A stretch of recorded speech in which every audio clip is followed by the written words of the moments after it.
Ito na po, ilagay ko na po dito itong 1 cup glutinous rice flour, 1 cup.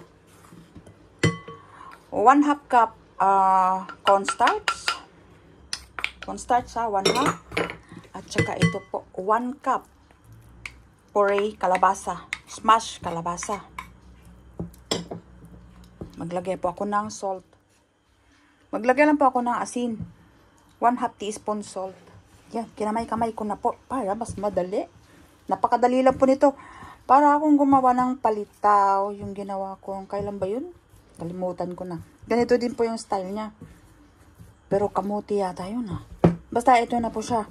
Napaka-healthy po ng mga gagawin ko ngayong dessert natin, merienda. Pag ganito po, basa, dagdag lang po tayo ng glutinous rice po ah. Nagdagdag po ako ng kalahating cup. So, bali 1.5 cup na siya. Total na. Ayan. Masarap ito kasi may palaman na peanut butter. Napaka-healthy nito. Ayan na siya. Ito na po siya. Pahingahin lang po natin ng 5 minutes lang. Gagawa tayo ng palaman. Takpan lang natin ito. Ito na po siya. Yung ano natin ha, peanut butter po ito. Nang ginawa ko ng isang araw. Ayan. Tapos, ito. Peanut crunch po. Ayan. Kasi kung peanut butter lang, naku po, basa. Kaya haluan natin ng peanut butter at saka brown sugar. Hanggang sa titigas po ito. Ayan, brown sugar po yan. Giniling ko doon sa Thermomix ko. Pag wala, di puti na lang na asukal. O kaya brown sugar. Ito na po siya. Oh. Tingnan nyo. Tumigas siya. Nang dahil sa asukal, bilog-bilog po natin. Ganito. Saka palaman. Ganito po kalaki. Ayan. Para hindi tayo mahirapang magpalaman. Doon sa ano natin. Dough natin. Mag-umpisa na po akong magbilog-bilog. Ganito lang po. Ay, bawasan ko ng konti. Ganyan lang siya. Ipalaman ko itong peanut butter. Ayan. Hindi siya mahirap kasi matigas yung peanut butter natin. Ganyan, bilog-bilog.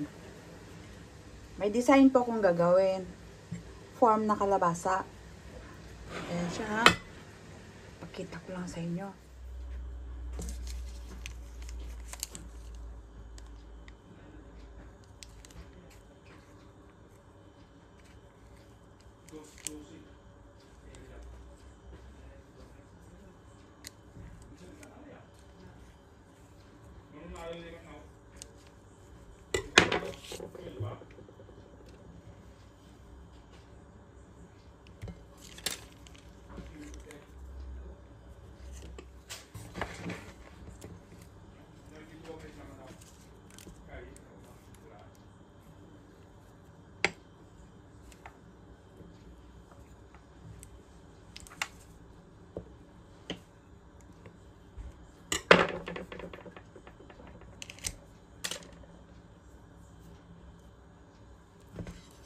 Ito na po siya. I-steam ko po ito na 10 minutes lang ito. 10 minutes.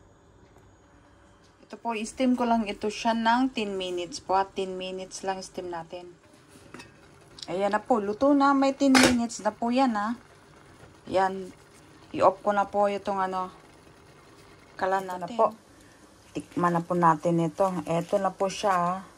Ito. Kailangan lagyan natin ng ano po, ng papel. Ayan yung harina niya. Kasi didikit po. Kaya, eto, buksan na natin para makita na po natin ang loob kung gaano po siya kalambot. Ito po. Ayan, ang peanut butter niya. Ang daming peanut butter. Ayan, tikman ko na po ha. Ang sarap. Ang sarap po. Ang lambot ng dough niya. Saka syempre yung peanut butter.